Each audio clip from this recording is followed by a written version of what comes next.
नमस्कार, मैं हूं अनुपम। इस वक्त के बुलेटिन के साथ सबसे पहले बात करते हैं पीएम मोदी की। प्रधानमंत्री नरेंद्र मोदी आज बुद्ध पूर्णिमा समारोह में भाग लेंगे। अंतर्राष्ट्रीय बौद्ध संघ के सहयोग से संस्कृति मंत्रालय दुनिया भर के बौद्ध संघों की भागीदारी के साथ एक वर्चुअल प्रार्थना कार्यक्रम आयोजित कर रहा है। प्रधानमंत्री नरेंद्र मोदी इस अवसर पर मुख्य भाषण देंगे। सुबह 8 बजे से 9 बजे के बीच में पीएम मोदी का संबोधन होगा। लॉकडाउन 3 के बाद यह उनका पहला संबोधन होगा। माना जा रहा है कि वे अपने भाषण में लॉकडाउन से जुड़ी बातें भी सामने रख सकते हैं। इस कार्यक्रम का आयोजन कोरोना वॉरियर्स को सम्मान देने के लिए किया जा रहा है। तो बौद्ध संघों के सहयोग से इस कार्यक्रम का आयोजन हो रहा है। बुद्ध पूर्णिमा का महत्व क्या है, यह हम आपको बता रहे हैं। बुद्ध पूर्णिमा को गौतम बुद्ध को ज्ञान की प्राप्ति हुई थी। बोधि वृक्ष के नीचे बुद्धत्व की प्राप्ति हुई थी। बुद्ध पूर्णिमा को बोधि वृक्ष की पूजा होती है। बौद्ध धर्म को मानने वाले दुनिया में करीब 50 करोड़ लोग हैं। बौद्ध धर्म मानने वालों के लिए बुद्ध पूर्णिमा का खास महत्व होता है। हिंदू धर्मावलंबियों के लिए बुद्ध विष्णु के 9वें अवतार। तो आज प्रधानमंत्री 8 से 9 बजे के बीच में उनका संबोधन होना है और माना यह जा रहा है कि लॉकडाउन 3 को लेकर के जिस तरीके से लगातार लोग अपने घरों में कैद हैं, प्रधानमंत्री इस कार्यक्रम के जरिए लोगों को एक मैसेज दे सकते हैं। इधर प्रयागराज से खबर है, बुद्ध पूर्णिमा का स्नान पर्व है आज। बैसाख माह के अंतिम दिन मनाया जाता है ये पर्व। इस दिन संगम में हजारों श्रद्धालु लगाते थे डुबकी। लॉकडाउन में संगम इलाके में सन्नाटा पसरा हुआ है। बुद्ध पूर्णिमा पर भी संगम इलाके में श्रद्धालु अब तक नहीं आए हैं। तो आप समझ सकते हैं कि लॉकडाउन के चलते इस पर भी असर पड़ा है। पहले बुद्ध पूर्णिमा के मौके पर, स्नान पर्व के मौके पर बड़ी संख्या में श्रद्धालु प्रयागराज पहुंचते थे, लेकिन लॉकडाउन के चलते इस बार श्रद्धालुओं का कोई भी जमावड़ा, कोई भी श्रद्धालु इस मौके पर प्रयागराज नहीं पहुंचा है। लॉकडाउन के दौरान शराब की दुकानों को खोले जाने के विरोध में अधिवक्ता सुनील चौधरी ने हाईकोर्ट के चीफ जस्टिस और रजिस्ट्रार जनरल को ऑनलाइन पत्र भेजकर शिकायत की थी। पत्र में वाइन शॉप पर सोशल डिस्टेंसिंग का पालन न होने का आरोप लगाया गया। साथ ही उत्तर प्रदेश में शराब की बिक्री पर रोक लगाने की मांग की गई है। साथ ही सरकार की मंशा और अर्थव्यवस्था को देखते हुए शराब की ऑनलाइन बिक्री या होम डिलीवरी का कोर्ट से आदेश देने की मांग की गई है। इस पत्र पर हाईकोर्ट ने जनहित याचिका कायम की और इस पर कोर्ट में आज सुबह 11:30 बजे सुनवाई होगी। चीफ जस्टिस गोविंद माथुर और जस्टिस सिद्धार्थ वर्मा की खंडपीठ इस पर सुनवाई करेगी।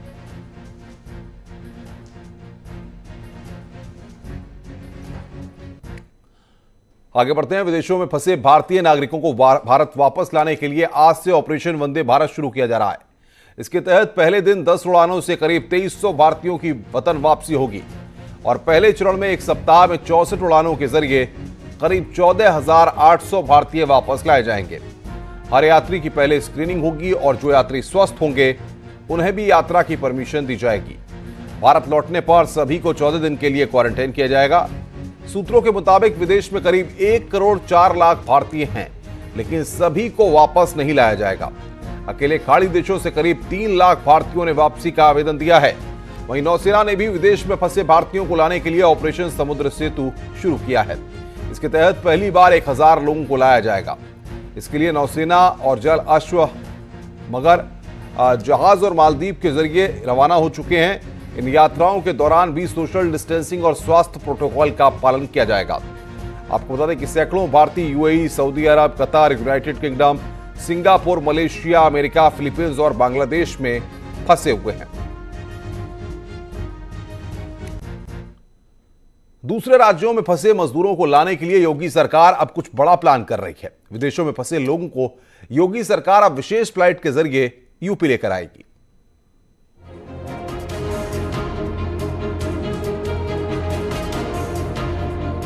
प्रवासी मजदूरों को लाने के लिए योगी सरकार लगातार एक्शन मोड में है। दूसरे राज्यों से मजदूरों को ट्रेनों के जरिए लाया जा रहा है, लेकिन अब योगी सरकार एक कदम आगे बढ़कर विदेशों में फंसे यूपी के मजदूरों को लाने की योजना बना रही है। लगातार बढ़ रहे कोरोना संक्रमण से गल्फ कंट्रीज यानी सऊदी अरब और दुबई में फंसे लोगों के परिजन मांग कर रहे थे कि सभी को वापस लाया जाए। लड़का कतर रहा था, सऊदी अरब पे आ गए, बड़ी परेशान है। एक मकान में से बाहर निकलने नहीं पा रहा और खर्च पानी कुछ मतलब जो पा रहा है तो आ ही नहीं रहा है। बड़ी परेशानी है सर। मेरा बड़ा भाई दुबई में कार्यरत है और मेरे वालिदैन यही सोचकर परेशान रहते हैं कि महामारी बीमारी कोविड-19 जो चल रही है आजकल, उसे सोचते हुए बहुत परेशान रहते हैं कि वहाँ पर वो कैसे करता होगा, क्या करता होगा। भारत सरकार से मतलब गुजारिश है कि हमारे जो भी मतलब वहाँ फंसे हैं उनको किसी तरीके से भारत बुला लिया जाए। खैर, योगी सरकार ने गल्फ देशों में फंसे मजदूरों को लाने का प्लान अब तैयार कर लिया है।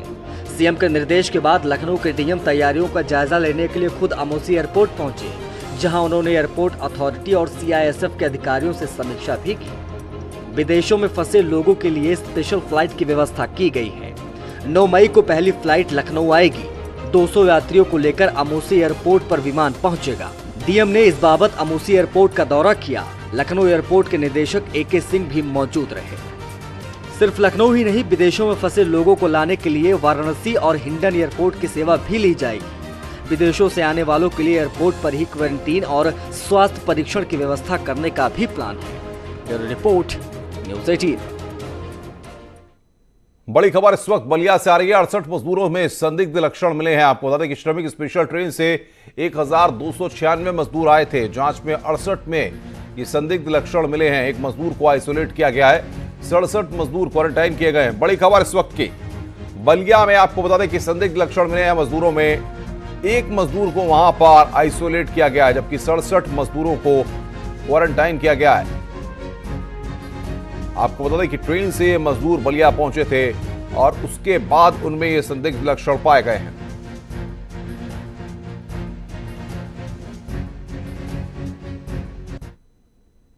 केंद्र सरकार ने देश के 23 राज्यों में 215 रेलवे स्टेशनों को चिन्हित किया है, जहां पर आइसोलेशन रेलवे कोचेस को कोविड केयर सेंटर की तरह इस्तेमाल किया जाएगा। इनमें कोरोना के संदिग्ध मरीजों को रखा जाएगा। 215 रेलवे स्टेशनों पर आपको बता दें कि कोविड सेंटर बनेंगे। बड़ी खबर, 23 राज्यों के हैं 215 स्टेशन, जहां पर ये कोविड केयर स्टेशन आपको बता दें कि स्थापित किए जाएंगे और 215 रेलवे स्टेशनों पर ये कोविड केयर सेंटर तैयार किए जा रहे हैं। आगरा से खबर, 14 नए कोरोना पॉजिटिव वहां पर सामने आए हैं। आगरा में 667 हुई है कोरोना पॉजिटिव की संख्या। अब तक 269 मरीज डिस्चार्ज हुए हैं। आगरा में हॉट स्पॉट की संख्या 42 हुई है। तो 14 नए कोरोना पॉजिटिव केस आगरा में एक बार फिर सामने आए हैं। अब तक 269 मरीज डिस्चार्ज हो चुके हैं आगरा में और यह बढ़कर संख्या 667 आगरा में जा पहुंची है। एटा में दिल्ली और आसपास के इलाके से एटा पहुंचे 385 दिहाड़ी मजदूरों को जिला प्रशासन ने उनके घरों तक पहुंचाने के लिए बसों का इंतजाम किया। सभी यात्रियों की पहले स्कैनिंग की गई और फिर उन्हें भोजन कराया गया और मास्क वितरण कर रवाना कर दिया गया। जिला प्रशासन ने इन मजदूरों को सैनिटाइजर भी वितरित किया।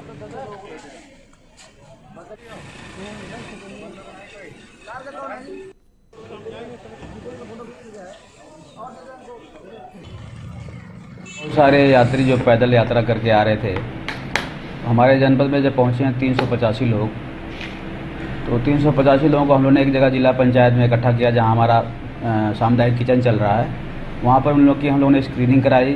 स्क्रीनिंग कराने के बाद फिर उनका मेडिकल चेकअप कराने के बाद फिर उनको हमने मास्क भी दिया। मास्क देने के बाद लोगों ने खाना खिलाया, उनको लंच पैकेट दिए। फिर बसों का सैनिटाइजेशन कराने के बाद सबको हमने 8 बसों में बैठा करके और प्रदेश के विभिन्न जनपदों, जो विशेषकर पूर्व के थे, गोरखपुर, आजमगढ़, बस्ती, देवरिया, लगभग 10 जनपदों को हम लोगों ने गंतव्य स्थान को हमने सुरक्षित रूप से इनको भेज दिया है। सर, कितने लोगों को भेजा गया है? 385 लोगों को भेजा है और 8 बसें हैं। अमेठी से बड़ी खबर, कोरोना पॉजिटिव मरीजों की संख्या आपको बता दें कि बढ़ गई है। 2 और जांच रिपोर्ट पॉजिटिव आई है। लखनऊ भेजी गई थी रिपोर्ट। दोनों मरीजों को गुरुवार के L1 कोविड भेजा गया है। 1 मई को अजमेर से लौटे थे दोनों। अमेठी में कोरोना मरीजों की संख्या अब 3 हो गई है, तो यहां पर संख्या बढ़ गई है अमेठी में कोरोना पॉजिटिव मरीजों की।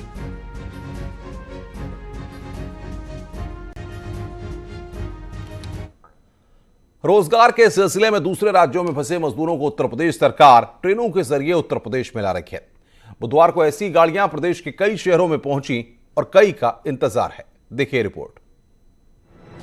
प्रयागराज, रायबरेली और बलिया की ये 3 तस्वीरें हैं जहां पर प्रवासी मजदूर इस इंतजार में पहुंचे कि वे जल्द ही अपने घरों में होंगे। ये मजदूर रोजी रोटी के लिए दूसरे प्रदेशों में थे जो लॉकडाउन में फंस गए थे। गुजरात के तमाम शहरों से इन लोगों को थर्मल स्क्रीनिंग की गई, जिसके बाद इन्हें घरों को भेजा गया। इनके लिए क्वारंटीन की भी व्यवस्था की गई है। गोरखपुर में भी गुजरात के सूरत से कुल 1196 यात्रियों को लेकर श्रमिक एक्सप्रेस ट्रेन पहुंची। स्टेशन पर ही इनकी थर्मल स्क्रीनिंग कर इनको पानी, खाना और फल वितरित किया गया। जहाँ पर उन्हें स्कैन करने के उपरांत नॉर्मल टेम्परेचर पाए जाने पर उनसे संबंधित सारा डिटेल, नाम, उनके पिता का नाम, किस जनपद में जा रहे हैं, क्या पता है, क्या मोबाइल नंबर है, वो क्या काम वो दूसरी स्टेट या राज्य में करते थे। बुधवार को जो ट्रेनें दूसरे राज्यों से श्रमिकों को लेकर यूपी आई, उनमें सूरत से प्रयागराज 1200 श्रमिक, आणंद से लखनऊ 1262 श्रमिक, सूरत से गोरखपुर 1000 श्रमिक, नाडियाड से गोरखपुर 1000 श्रमिक, साबरमती से रायबरेली 1200 श्रमिक, साबरमती से प्रतापगढ़ 1200 श्रमिक अपने घर लौटे, जबकि अभी कई ट्रेनें यूपी पहुंचने के इंतजार में हैं। यूपी के प्रमुख सचिव गृह अवनीश अवस्थी ने बताया कि यूपी सरकार दूसरे प्रदेशों में फंसे मजदूरों को लाने का हर प्रयास कर रही है और ट्रेनों के जरिए इन्हें यूपी लाया जा रहा है। कम से कम 67 ट्रेनों का जो है अभी तक जो है कार्रवाई हम लोग के स्तर पर हो गई है। गुजरात राज्य से कई ट्रेनें हमारे पास आ चुकी हैं, 13 ट्रेनें गुजरात राज्य से आ चुकी हैं और इसके अलावा जो है हमारे पास महाराष्ट्र राज्य से भी जो है 4 ट्रेनें आ चुकी हैं। महाराष्ट्र राज्य से हमारी 7 ट्रेनें और आ रही हैं। कर्नाटक राज्य की पहली ट्रेन जो है बेंगलोर से हमारी आज चल चुकी है। बहरहाल अब जल्द ही ये मजदूर अपने परिजनों के बीच होंगे जो लॉकडाउन के चलते अपनों से दूर थे और सरकार भी उन्हें लाने के लिए हर संभव कोशिश कर रही है। Bureau report, news 18 Uttar Pradesh. Red zone में शामिल मुरादाबाद के जिला अस्पताल में भर्ती 13 कोरोना संक्रमित मरीजों को अस्पताल से छुट्टी दे दी गई है। सभी लोगों ने अस्पताल स्टाफ का धन्यवाद दिया। इन मरीजों में से 5 जिला जेल में भर्ती हुए थे, जिन्हें ठीक होने के बाद से दोबारा जेल भेज दिया गया है। डिस्चार्ज हुए मरीजों में एक महिला और 2 बच्चे भी शामिल हैं। मुरादाबाद में अब तक 112 मामले सामने आ चुके हैं, जिसमें 5 की इलाज के दौरान मौत हो चुकी है। अब मुरादाबाद में 43 कोरोना मरीज हैं जो लेवल 1 हॉस्पिटल में भर्ती हैं। हम यहाँ पे लगभग 23 दिन हो गए, हमें पूरे लक्षण आए थे। हमारे साथ पूरा सहयोग रहा है, पूरे प्रशासन का सहयोग रहा है और पूरी मीडिया का सहयोग रहा है। हमारे साथ डॉक्टर्स लोगों का सहयोग रहा है। किसी तरह कोई दिक्कत, किसी कोई परेशानी नहीं है। और जो लोग घबरा रहे हैं, मेरा उनसे आपके माध्यम से कहना है आपके उससे कि लोग घबराएं नहीं और अपना ट्रीटमेंट कराएं। यहाँ पे आज हम 13 लोग यहाँ से डिस्चार्ज कर रहे हैं जो कोरोना फ्री हो चुके हैं। उनकी जो कॉन्जिक्यूटिव 2 रिपोर्ट्स थी वो नेगेटिव आई हैं और वो लोग अपने आज घर जाएंगे। बहराइच में कोरोना से संक्रमित महिला ने एक बच्चे को जन्म दिया है। डॉक्टरों की टीम ने ऑपरेशन कर महिला का प्रसव कराया।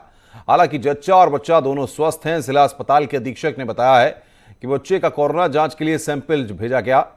आपको बता दें कि महिला को नियमित जांच में कोरोना पॉजिटिव पाया गया, उसके बाद उसे आइसोलेट कर दिया गया था और उस निजी अस्पताल को भी सील कर दिया गया है। हमारे कोविड हॉस्पिटल में एक महिला ने जो है बच्चे को जन्म दिया, जो सीजर द्वारा कराया गया और इसमें डॉक्टर आके मिश्रा जी सर्जन थे, उन्होंने ऑपरेशन किया है और डॉक्टर प्रमोद जो एनेस्थेटिस्ट थे उनके सहयोग से हुआ है। बच्चे और माँ बच्चे दोनों स्वस्थ हैं। एटा में गरीबों और मजदूरों को वितरित किया जाने वाले राशन में गड़बड़ी का खुलासा हुआ है और सरकारी रकम की जमकर बदलाबांट की गई। मामले का खुलासा उस वक्त हुआ जब जिला पंचायत सभागार में राशन लेने आई महिलाओं को सड़े हुए आलू वितरित किए गए। इसके बाद राहत सामग्री लेने वालों में आक्रोश पैदा हो गया, लेकिन प्रशासनिक अधिकारियों ने इनकी शिकायत पर कोई ध्यान नहीं दिया। किनसे करते वहाँ पर 2-4 जने हते, उनसे शिकायत करी, हमने दिखाए 2-4 जने को, हमने देखो ये सड़े आलू हैं। किसी ने सुना नहीं? किसी ने नहीं सुना। और राशन में सब सड़े आलू लिख रहे हैं, का खा के बीमार पड़ा। हम तो वैसे बीमार पड़ गए आलू खाए खा के जी, सब सड़े। हम तो जानते नहीं कौन कौन बांटते हैं, वो बांट रहे थे वहाँ पे, नाम तो जानते नहीं है किसी का। कहाँ से आ रहे हो आप? जिला पंचायत से आ रहे हैं सर, राशन लेके वहाँ पे बांटा जा रहा था और उसमें आलू सड़े हुए निकले हैं। डीएम साहब वगैरह वहाँ बांट रहे थे। मुख्यमंत्री योगी आदित्यनाथ आज लोक भवन में टीम 11 के साथ समीक्षा बैठक करेंगे, जिसमें दूसरे राज्यों से आ रहे श्रमिकों उनकी जांच के मुद्दे पर समीक्षा होगी। साथ ही इन मजदूरों को दी जा रही सुविधाओं की भी समीक्षा मुख्यमंत्री के द्वारा की जाएगी। प्रवासी मजदूरों के मुद्दे पर आज मुख्यमंत्री योगी आदित्यनाथ टीम 11 के साथ चर्चा करेंगे। मुख्यमंत्री योगी आदित्यनाथ की समीक्षा बैठक आज प्रवासी मजदूरों के मुद्दे पर यह चर्चा होगी। कोरोना संकट में लखनऊ का मशहूर चिकनकारी उद्योग पूरी तरह से ठप हो गया है। लॉकडाउन की वजह से सालाना हजारों करोड़ की कमाई करने वाले चिकनकारी उद्योग की कमर टूट गई है।